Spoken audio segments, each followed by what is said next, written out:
Hello students, कैसे हैं आप सब? क्या हाल चल जी आप लोगों के? आई होप सो सब बहुत बढ़िया होंगे। चलिए जी, तो इस चैनल पे जनरली सीए और सीएमए के स्टूडेंट्स हैं, तो उन लोगों का भी बीकॉम का फाइनेंशियल अकाउंटिंग का एग्ज़ाम है। चाहे आप बीकॉम ऑनर्स में हो, चाहे पास में हो, चाहे रेगुलर हो, चाहे एसयूएल हो, आप लोगों का फाइनेंशियल अकाउंटिंग का एग्ज़ाम जल्दी आने वाला है। कुछ बच्चों का कल है, कुछ का परसों है, कुछ का बाद में भी है। ठीक है, तो मैं आपको एक पेपर पैटर्न बताने वाला हूँ इस वीडियो में कि आपका पेपर किस तरीके से आएगा और क्या क्या आप चीज़ें करो सो दैट आप ज़्यादा से ज़्यादा नंबर इसमें कवर कर लो। ठीक है, ध्यान से सुनते चले जाना। ठीक है, अगर अभी तक भी आपने फाइनेंशियल अकाउंटिंग नहीं पढ़ी है और आज और कल अगर आप 2 दिन लगाते हो, ठीक है, तो भी आप आराम से इस पेपर में अच्छे नंबर से पास हो सकते हो। देखो, पास की तो टेंशन खत्म कर देना, पास तो हो जाओगे, ठीक है, लेकिन अच्छे नंबर से कैसे पास होना है वो आपको देखना है। सीए सीएमए वाले स्टूडेंट्स, बहुत सारी चीज़ें आप लोगों ने पढ़ भी रखी हैं, तो मैं आपको बता देता हूँ क्या क्या करना है। कुछ चीज़ें आपके लिए नई भी हैं, तो उसके लिए भी मैं आपको बता दूंगा क्या क्या करना है। तो वीडियो पूरी देखना, एंड तक देखना। कोई भी दिक्कत आती है तो वीडियो डिस्क्रिप्शन में आपको एक नंबर दे रखा होगा, वो तो ऑफिस का नंबर है, मैं आपको पर्सनल नंबर यहाँ पर दे देता हूँ 9717175748। अगर आपको कोई भी डाउट होता है तो यू कैन व्हाट्सएप मी, सिर्फ व्हाट्सएप करना, कॉल मत करना, अननोन नंबर में कॉल नहीं उठाना। ठीक है, आप व्हाट्सएप कर देना, अपना नाम लिख देना और अपनी क्वेरी लिख देना, I will definitely reply you. ठीक है, अब ध्यान से सुनो, होगा क्या। आपका जो क्वेश्चन नंबर 1 है ये आपका कोर थ्योरी आएगा। इसमें बेसिक थ्योरी भी है, कुछ अच्छे लेवल की भी थ्योरी है। ठीक है, 18 मार्क्स का क्वेश्चन आएगा। ठीक है, देखो आपके 18 नंबर के ना 5 क्वेश्चन आने वाले हैं, तो आपका इस हिसाब से 90 मार्क्स का पेपर बनेगा। ठीक है, तो 18 मार्क्स के आपके 5 क्वेश्चन आने हैं, तो 90 मार्क्स का इस हिसाब से पेपर बनेगा और हर क्वेश्चन में आपकी इंटरनल चॉइस है। क्वेश्चन नंबर 1 जो है वो आपका थ्योरी है और इसके चॉइस में भी थ्योरी क्वेश्चन ही होगा। ठीक है, तो 18 मार्क्स की आपकी थ्योरी है। इसके लिए आप क्या करना, जो अगर आपके पास 10 ईयर पेपर हो, जो शिवदास एंड सन्स का जो मार्केट में चलता है 10 ईयर पेपर, वो 10 ईयर में जो आई थिंक 6 सैंपल पेपर्स होंगे, 6 सैंपल पेपर्स होंगे, तो उसका क्वेश्चन नंबर 1 अच्छे से कर लेना। अच्छा, बच्चे बोल रहे होंगे सर अगर मैं पहले 6 सैंपल पेपर ही अच्छे से कर जाऊं तो मेरा काम बन जाएगा। देखो, पूरी तरीके से नहीं बनेगा क्योंकि सिलेबस चेंज हो गया। अगर आप पिछले कुछ पेपर्स देखोगे तो वो सीबीसीएस कोर्स के हिसाब से आते थे और अब चल रहा है एनईपी कोर्स। ठीक है, तो वहाँ थोड़ा बहुत चेंज है। तो मैं आपको क्वेश्चन नंबर 1 के लिए बोलूंगा कि थ्योरी के लिए आप 10 ईयर में पिछले 6 पेपर में जो भी क्वेश्चन नंबर 1 की थ्योरी आई है, इसको अच्छे से, बहुत अच्छे से 2-3 बार पढ़ के इसको अच्छे से रीड कर लो। आपका यहाँ पर क्वेश्चन नंबर 1 ठीक से हो जाएगा। ये हो गया 18 नंबर का।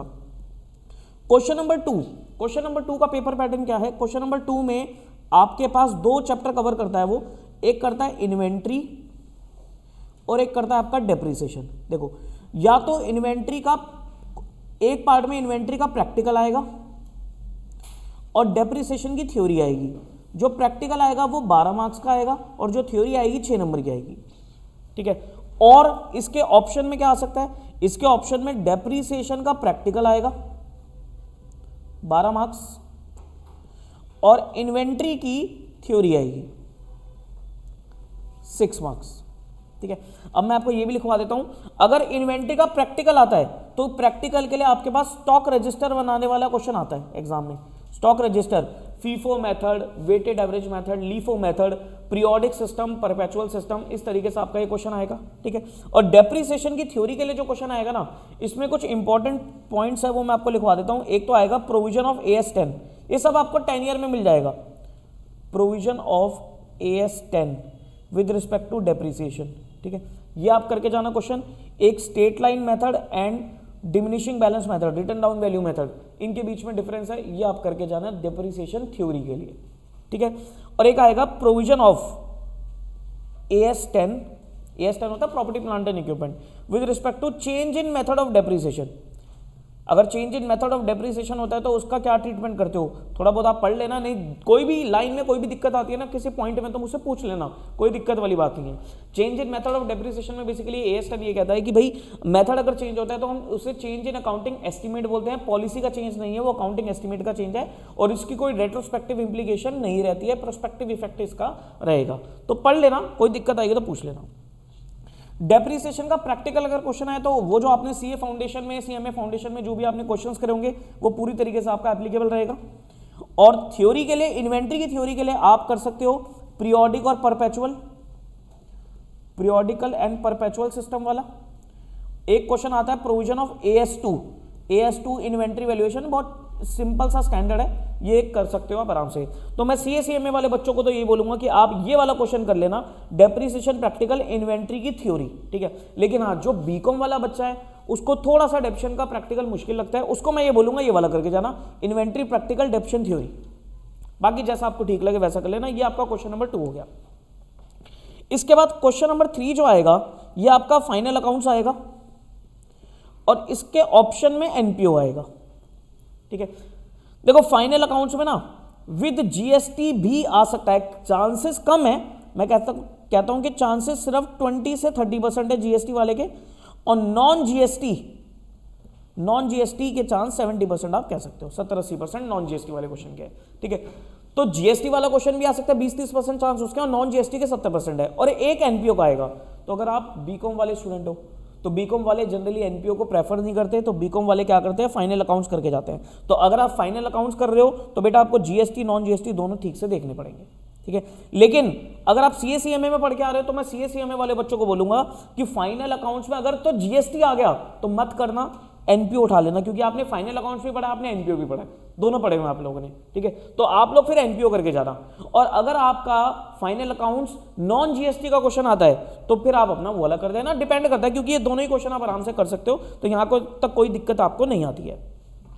तो पहले 3 क्वेश्चन, मतलब ये जो आपका 54 मार्क्स का पेपर बनता है ना, इसमें CA/CMA वाले स्टूडेंट्स 40 मार्क्स तक आराम से इसमें कवर कर सकते हैं, क्योंकि थ्योरी में थोड़े बहुत नंबर भी कर सकते हैं। तो 40 से 45 नंबर, 40 नंबर तो आप आराम से कवर कर सकते हो। तो आपकी पास की तो टेंशन देखो यहीं खत्म होगी ना, इतनी टेंशन आपकी पास वाली नहीं है। अब आता है क्वेश्चन नंबर 4। देखो क्वेश्चन नंबर 4 में ना ब्रांच आएगा, ये आपके लिए नया टॉपिक है, ब्रांच अकाउंट्स, ठीक है। ब्रांच में आपके 2 मेथड्स हैं, एक आएगा स्टॉक एंड डेटर्स मेथड, और इसकी चॉइस में आएगा debtors method. Stock and debtors method और डेटर्स मेथड, मैं आपको रिकमेंड करूंगा डेटर्स मेथड करो, क्योंकि debtors method as compare to stock debtors method easy है। डेटर्स मेथड 18 मार्क्स का क्वेश्चन आएगा, ठीक है। तो बहुत सारी चीजें पूछेगा इसके अंदर, तो आप जितना भी कर लोगे आपको उतने नंबर मिलेंगे। मतलब 18 में से अगर आपने आधा भी कर दिया तो आप मान के चलो 9-10 नंबर कहीं नहीं गए आपके, ठीक है। थोड़ा सा कम भी कर दिया तो 6-7 नंबर कहीं नहीं गए आपके, ठीक है। तो जो भी क्वेश्चन में गिवन होगा, मैं आपको एक वीडियो भी दूंगा अभी आधे घंटे की डेटर्स मेथड की, वो आप देख लेना। फॉर्मेट उसमें मैंने एक्सप्लेन किया है, एक क्वेश्चन करके भी दिखा दिया उसमें कि कैसे कैसे वैल्यूज को आपको डालना है, ठीक है। तो वो आप कवर करके चलना, और जितना कर सको उसको कर लेना, आपका ये काम भी हो जाएगा। Question number 4। फिर लास्ट आएगा क्वेश्चन नंबर 5। इसमें 2 चैप्टर कवर करता है। इसमें 2 चैप्टर कौन कौन से कवर होते हैं, इसमें आपका लीज अकाउंटिंग और डिपार्टमेंटल अकाउंटिंग, ठीक है। अब इसमें क्या है, देखो इसमें भी बिल्कुल वो इन्वेंटरी डेप्शन वाला तरीका है, या तो लीज की थ्योरी आएगी, डिपार्टमेंट प्रैक्टिकल आएगा, और डिपार्टमेंट थ्योरी लीज प्रैक्टिकल। मैं सबको ये रिकमेंड करूंगा, ये करके जाओ, lease theory department practical. Lease की थ्योरी करो, डिपार्टमेंट प्रैक्टिकल करो।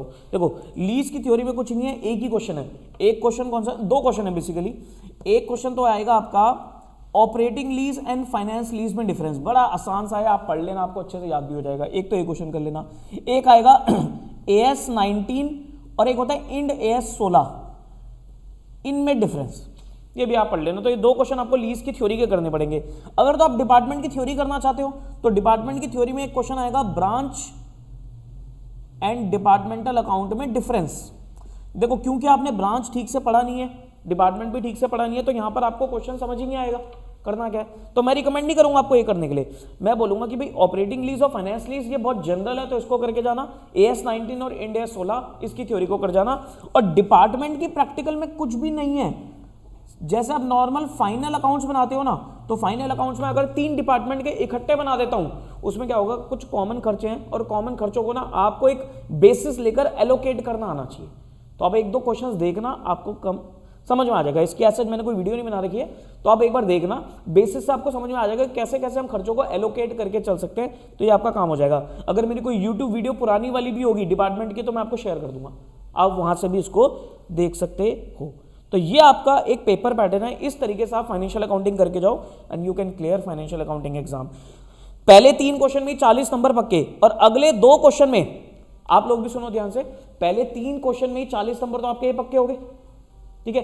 अगले 2 क्वेश्चन में आप 36 में से अगर 10-15 नंबर भी लेके आते हो तो आप 50+ स्कोर कर जाओगे फाइनेंशियल अकाउंटिंग में। कितने नंबर चाहिए पास होने के लिए? भाई पास होने के लिए तो आपको 36 मार्क्स चाहिए ना, ठीक है। लेकिन मैं तो कह रहा हूँ 60% भी लेके आओ, मतलब 50 से 60। देखो क्योंकि आप लोग तो शुरू से पढ़ते आ रहे हो, तो आप लोग तो आराम से कोशिश करो कि 60+ मेरे को लेके आना है। लेकिन CSE में स्टूडेंट्स, क्योंकि वो तो पढ़ी 2 दिन में रहे, तो उनको नहीं मैं बोलूंगा मैं 60% ले आओ, लेकिन हाँ 50% तो आप भी आराम से स्कोर कर सकते हो, और आराम से स्कोर हो जाएगा, कोई दिक्कत वाली बात नहीं है। कोई भी एडजस्टमेंट में कहीं भी कोई डाउट आता है तो आप मुझे व्हाट्सअप कर देना। ये वीडियो मैं अभी आपको शेयर कर रहा हूँ, पहले ये वीडियो देख लेना, उसके बाद मैं ब्रांच की भी वीडियो डाल रहा हूँ, वो भी देख लेना।